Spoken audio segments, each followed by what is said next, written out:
Continuando a história de Isabel, mãe de João Batista,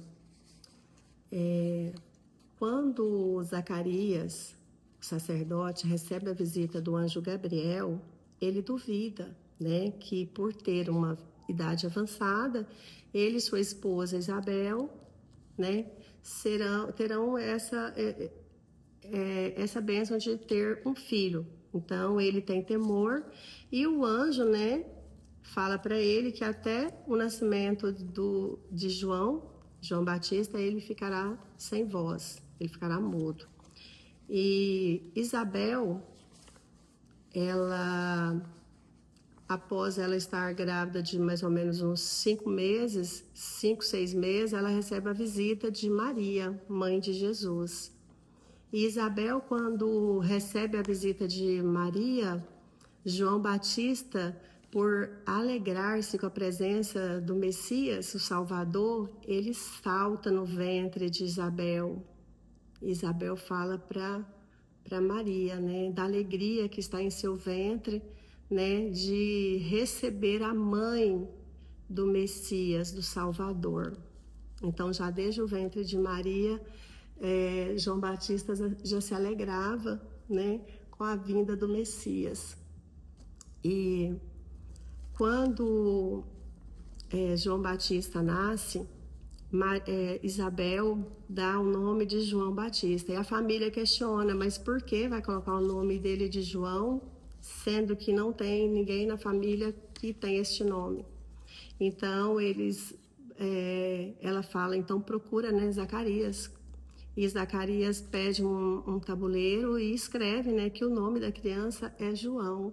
E neste momento a sua língua desenrola e ele volta a falar, né? Então aí ele não questionou, né, a ordem do anjo Gabriel, de Deus, que o nome, né, da criança seria João Batista, aquele que vem preparar o caminho para Jesus Cristo, o caminho para o Senhor.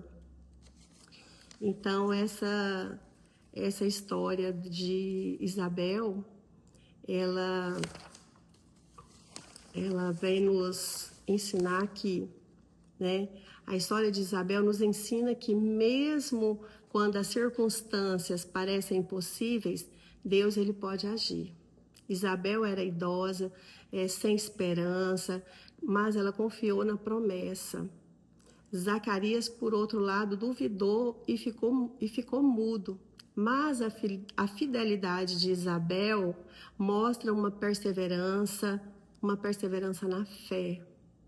Hoje a lição é que nos momentos de dúvida ou aparente impossibilidade, a gente pode lembrar que a fé não se baseia só no que vemos, mas na confiança e no tempo e no poder de Deus.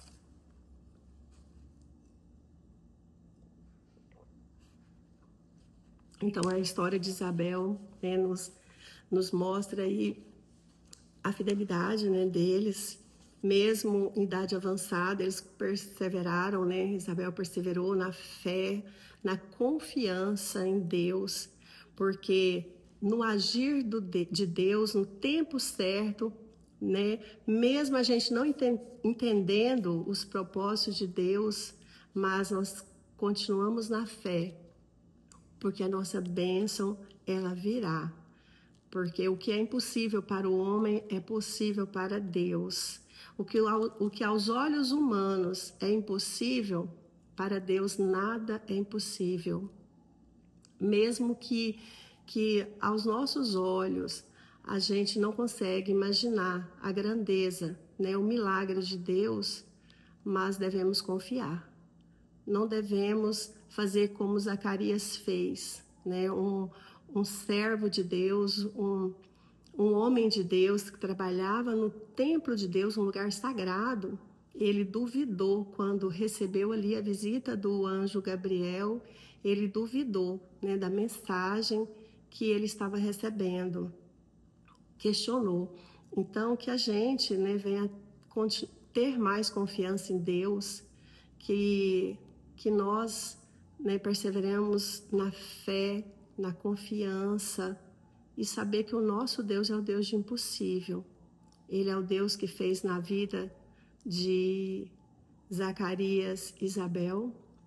É o mesmo Deus que fez um milagre na vida de Abraão e Sara, né, lhes concedendo o Isaac.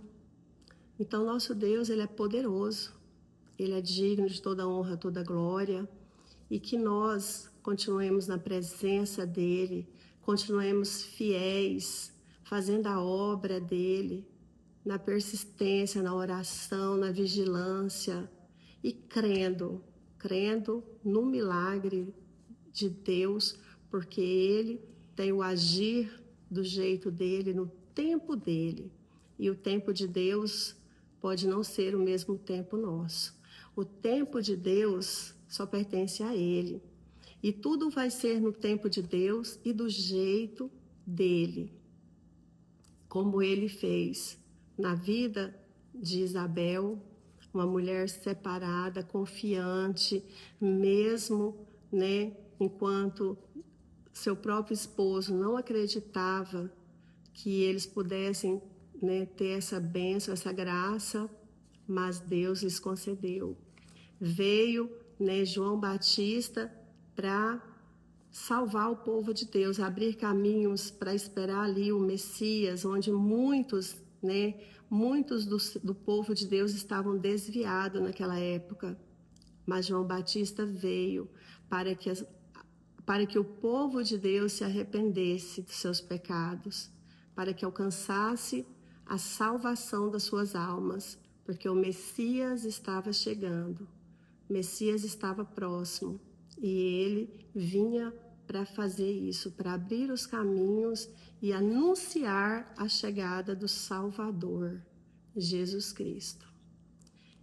Então, está aqui, né, o que eu pude trazer que eu pude entender dessa leitura, né, mas eu creio que tem muitas lições que a gente pode tirar da história de Isabel, de João Batista, e que Deus venha nos dar entendimento, venha nos dar sabedoria e a graça dele, para que nós sejamos entendedores, que nós possamos também ser praticantes do Evangelho. No nome de Jesus Cristo, eu agradeço pela oportunidade de estar aqui, estudando e compartilhando o Evangelho que é do Senhor, onde a palavra é viva, onde o autor acompanha todas as Escrituras, que o Espírito Santo de Deus nos revele a verdade. No nome de Jesus, amém.